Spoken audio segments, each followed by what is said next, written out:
Hello and welcome back to our Nerd Room. My name is James, and today we are doing not one, but two Marvel Legends reviews. We're doing the Cloak and Dagger for you from the SPDR.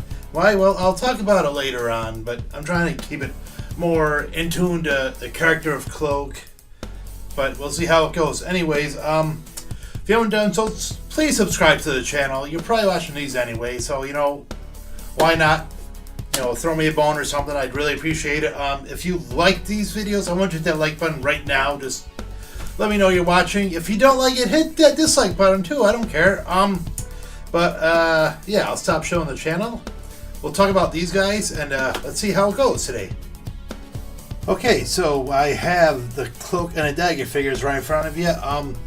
These are two characters that, when they first appeared in Spider-Man book in '82, they were a couple teenagers that got exposed to a drug, and it obviously, as does with the Marvel characters, changes their physiology and gives them power. So Dagger has a power to summon light daggers, and Cloak has an ability to more or less, I guess, teleport people to the darkest part of the universe. As hence he has a cloak, and people get thrown into the cloak and come out and just more or less lose their minds, I guess. But anyways, we'll talk about that later. Let's take a tour around the box. Basically, both boxes are the same except for like text, so we'll take a tour around the box. Same artwork on both boxes, same designs on the back, but different text. So we'll check out Cloak's text first. His text is: a hooded vigilante in the war on drug crimes, Tyrone Johnson uses the power of darkness as Cloak. And Daggers is Tandy Bowden channels her unrivaled possession of light force and the signature light dagger weapons, earning herself the name Dagger. So we're doing the SPDR wave, of course. We have done the first two. We're up to those two now. And we'll do Daredevil and Spider-Man eventually, so that should be pretty cool. Same artwork on the sides, same logos on the top, but obviously different figures on the inside. So we'll tear these suckers open. We'll talk about the figures. Okay, so here we have the Cloak and Dagger figures out of their packages, looking very cool. I do wish that they could have figured out a way to just make him a cloak, because you never really see his body, more or less. You might see a hand sticking out every now and then just to grab someone to suck him in. But, usually it's like an empty void, I guess. But anyways, Dagger looks pretty cool. They each come with parts of the SPDR suit. She comes with a torso. He comes with a head. We'll talk about those two down the line, of course. So, as I said earlier, basically his power is more or less being able to teleport or trap people in like a dark void, and as the cloak covers them up, so no one knows.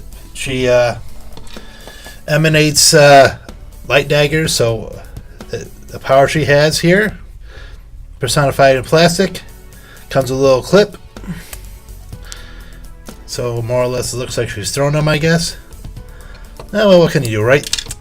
We're not going to do an articulation on him just because, as I said, it kind of defeats the character. When you admit he's a figure, you lose the mystique. But we'll do one for Dagger. Anyways, her head goes back that far, goes forward that far, all the way around. This just, looks like the standard female body. So we're just going to, do the usual stuff. The arm goes all the way around, goes up that far, no bicep rotation. One joint at the elbow, but it goes all the way around. Wrist rotation back and forth. Diaphragm goes back that far, goes forward that far. Oh, very tight. We're not going to turn all the way because it feels very tight. Legs go apart that far, go forward and back that far. Thigh rotation, very, very tight. Double joint at the knee and back and forth, and ankle pivot. Now, yeah, as I said about the detail, I do dig the cloak. I just wish that they could have just worked it so it looks more just like a cloak instead of you can just see the figure underneath. But from what I've seen from like the figure parts, His hand is kind of translucent, so that's pretty cool. And if the legs are translucent, just to give him more of that spectral type of ghost. And, you know, obviously Dagger has always had a skin tight outfit, but I do like the white ring around her eye and the blonde hair. So there you go. Let's put him into some poses and some action scenes and see how it goes. Okay, so I have her coming out of his cloak because primarily that's how they get around, more or less. The light cancels out the dark that's in there, so more or less it's like a teleportation type of thing where they both join and disappear and then they'll appear somewhere else.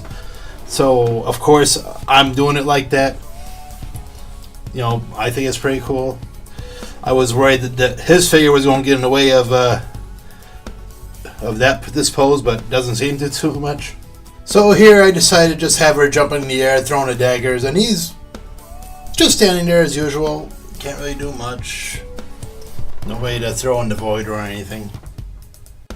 Alright, so that is my Cloak and Dagger review. I dig the figures a lot. This pose right here kind of shows, you know, why I'm not so keen on posing Cloak himself, because when you acknowledge that he's a figure instead of a spectral being, it kind of takes the illusion away of him being able to, you know, transport someone in his cloak. You know what I mean? If it just have a solid body. But still, I dig the figures when, you know, when I do it right. It's a great pose. And, you know, obviously you can't review one without the other. So, yeah, that's today's review. Hope you guys enjoyed it. If you do, please hit that like button. If you're new to the channel, hit that subscribe button. Leave a comment below or whatever. The next figure we're going to be doing will be the Daredevil from the SPDR wave, so that should be pretty cool. So, as always, thank you guys for watching. You know, if I only just have one view, I appreciate it regardless. I don't care. A view is a view. And, you know, support. So, thank you guys so much. And we'll see you on the next review.